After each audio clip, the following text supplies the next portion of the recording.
Assalamu alaikum жамаат. Қалайсыздар, жақсылар ғой? Şu салын үйді көріңіздер. Бұл жетний вариантта шығып отыр. Ақшасы өте жеңіл. Торпағы 3 күндік, туғанына 3 күн болды. Ақшасы 140 000 сом, аз-маз кеми бар. Арзан мал іздегендер болса көріңіздер. Сау ішкенге желдері рабочий мінекей көріп тұрсыздар, жұмшақ. Төрт өтең іштейді. Сүт өте көп малда бірақ жұмда. Сүттен шығыштары фонтан. İşte төрт өтеңі.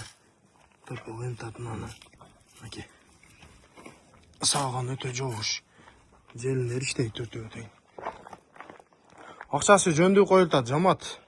Ақшасы 145 000 сом, кәмі бар. Үшінші баласы. Уй, чақан уй.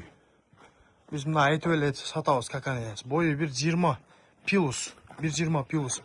Ақшасы 140 000 кәмі бар. Üçüncü balası torpaq urğaçı. Ақшасы өте жеңіл қойылтады.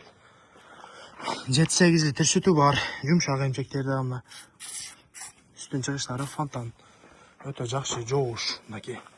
Желіндер. Ақшасы жөнді қойылтады. Жамаат, үш уйға жетішіп қалыңыздар. 140 000 сом кеми бар. Адресimiz Қызылкия районында. Торпақ урғач, üçüncü баласы. Тиш баселек, тиши күрек. Чақан мал.